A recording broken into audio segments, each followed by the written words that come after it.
Andito naman tayo sa winery. Dito tayo kakain kasi wala na oras.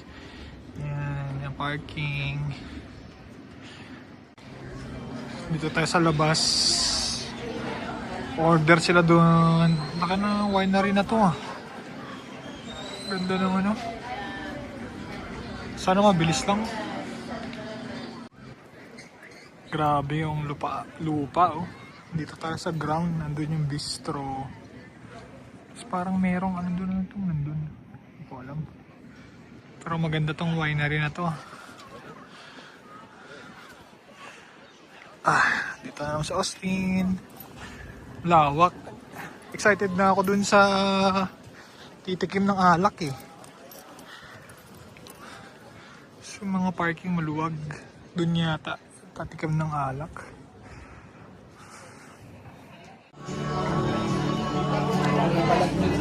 Tumba. Ano to? Steak sandwich? Sa'yo? Turkey. Dami namin in order. May kumakanta dun.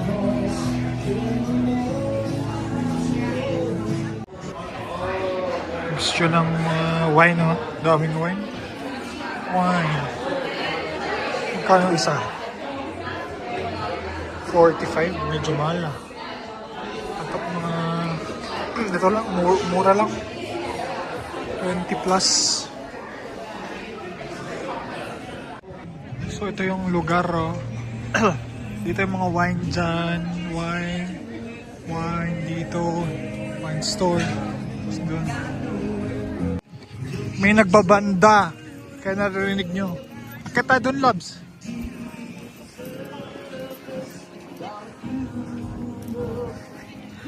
Baka mo si Austin dyan. Tingnan natin to, be. Oh, ganda. Ang ganda, oh. Endless March. Endless March, oh. Ito yung estate, oh. Si Leslie, oh. Ayan, oh. Ganda. Gandang business talaga to. Chill lang. Kata doon sa bundok. Go, Austin, up. Tingnan natin kung para makita natin yung ano. Nakasangan. Opening. Lawak ng ano. Please do not climb. Lahat yan sa kanila. Lawak. Doon pa oh. Lawak ng ano nila. Hanggang doon yata oh. Si Leslie oh. Ito yung farm nila. Lawak. Diyan tayo nakapark. Ha? Ayaw mo makyat dito? Akit? Tumain na yan. Tingin tayo ng video. Ito gusto ko to. Mura lang. Mura lang na wine. 19 no? Ay? Hindi nakalagay kung para saan siya. Saan siya maganda itin. Dry, vibrant, fresh. White wine made from white grapes. May mura lang. Cabernet Merlot. Pwede. Pasok ka muna. Ito. Hindi na ako. Oh. 99 cents, 24 cans. 99, 24. Mahal din. Mahal. Oh, may garden pala dito. Oh. Puntahan nga natin. Let's go, Austin. May garden. Dito. May mga garden, oh. Pwede ba dito? Pipi. Tsaka. Ano? Tsaka. Hindi ko alam. Mga ganito, oh. Ano to? Ay, sculpture. Ganda naman yung ano na to. Estate niya. Yung estate. Hindi lupa, estate. Malaki eh. Ang kanyang estate. Gusto ko yung ganito. Magkaroon din sana tayong ganito. Pwede mangarap. Bakit? Tignan mo sa kanya. 13, di ba? Malas yan, sabi. Pero swerte naman niya. Sa ano lang yun? Pinapaniwalaan mo mga ganun. Kaya nga. Guys, nandito tayo. Naghihintay tayo na magtutour. Nag-book tayo ng tour. Ayan. Tour. Sweet. Awesome. Ayan, magtutour. I myself am from BC, so a number of you might actually know this area better than me. But don't worry about it. I'll be telling you guys about our winery today. So yeah, the tour is about an hour, 10 minutes. We're going to be walking for the whole time. Well, walk and stop, but we're going to be on our feet. It's about 600 meters of walking around the property. We're going to be starting here, going to the art gallery, our tour vineyard, up that hill, Spiral Mound, then over into our production space, as well as seeing the inside of our barrel cellar. And so yeah, throughout the tour, if you ever need a break or to slow down, you can feel free to shout at me, let me know. Also, if you can't hear me, you can raise your hand or let me know as well if you need me to go a little louder, but I'm here for you guys and I want to make sure you guys have the best tour possible. So yeah, I think we're, like Tom said, Yay! like Tom said, we're just waiting for... Would you like to savor one? Sure. We got our 2 volunteers. Okay, perfect. So, Sa Savor daw nila. Paano si Savor? Ganun yung neck. Yung neck ng bottle. Ganun. Ba't nila gaganon? Parang hihiwain. yeah, do it at home. Come on, it's awesome. It's fun. Ina-knife nila yung bote. Yung neck. Oh yeah. If you would like to do this at home, I will give you a couple tips. So the first one is that this bottle needs to be very cold because if the colder the bottle is, the less pressure.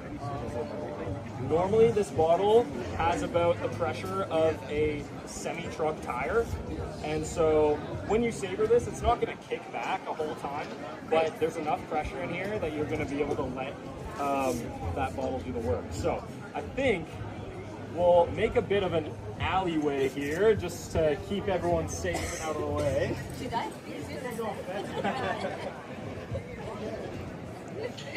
Ano daw nila bubuksan?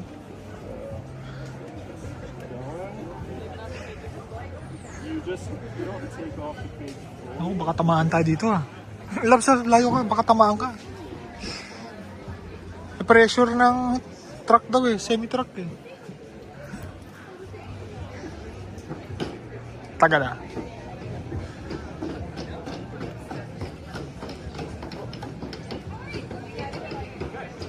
Ayun na. So you see this ridge along the bottle here? That's where the glass was formed together.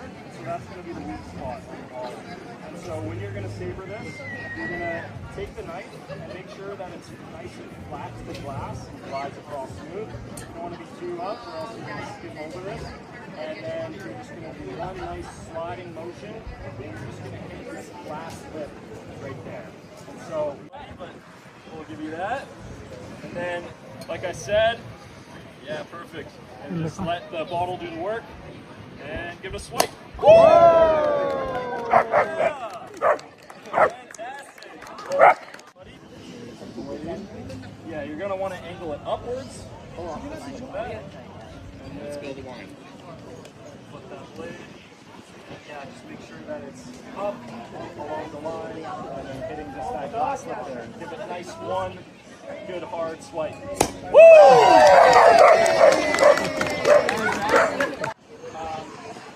Very, very fresh, Sarap. very bright. We start the tour off with this one. Lalasing tayo. Busin natin lahat to. Because Pinayaran ito, magkano ito? 45. Busin natin yun. Sobrang lawak ng ano na to. Estate na to. Punta tayo doon sa taas. Mahangin pa. Dito tayo sa art gallery.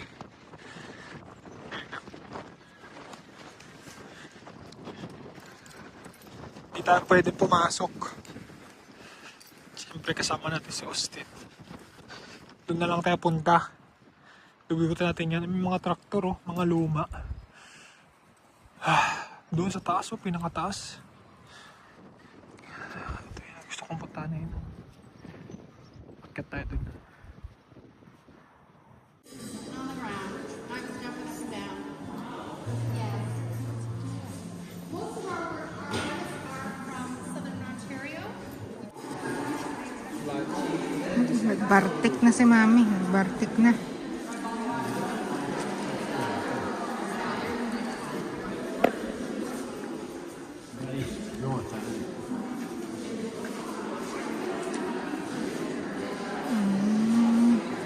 Mga Canadian artist daw. Ito siya for sale.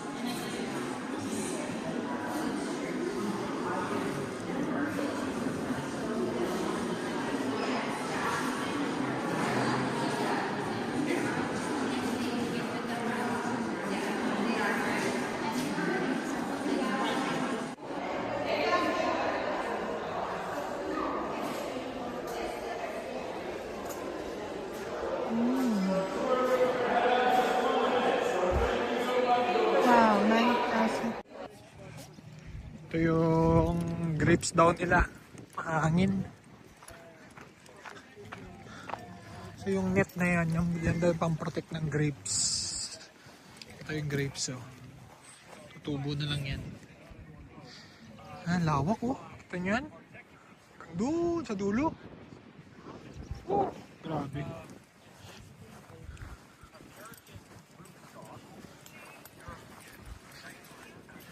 So this birdhouse houses the blue martin.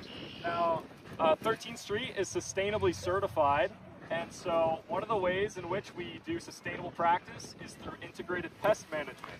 So it's a fancy way of saying that we let the birds eat our bugs. And yeah, so we house blue martins here, and then that gray barn over there has about 200 barn swallows, and they just showed up. They like the food.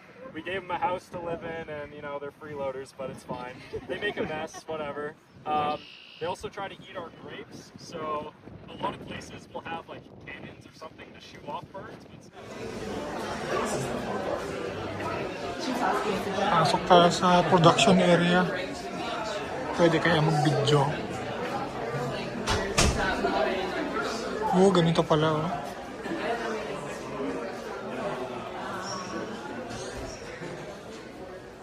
Ganito pala dito.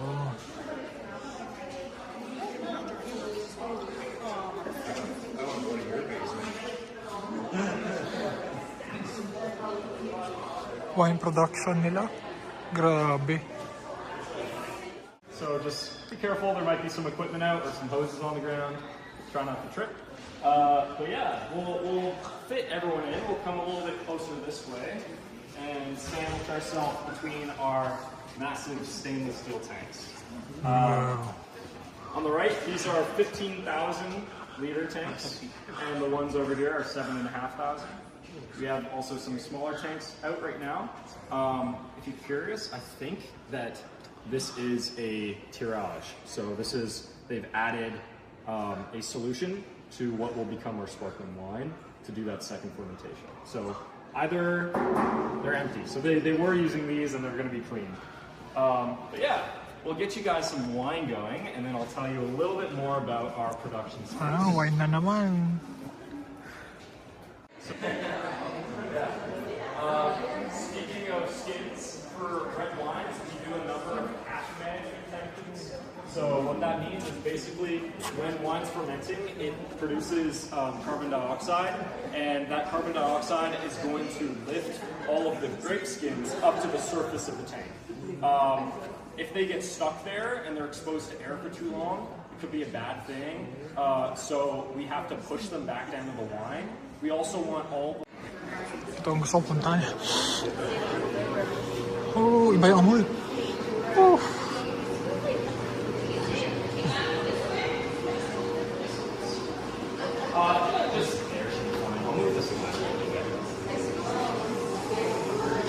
Oh, ganda. You can do this. Play with this.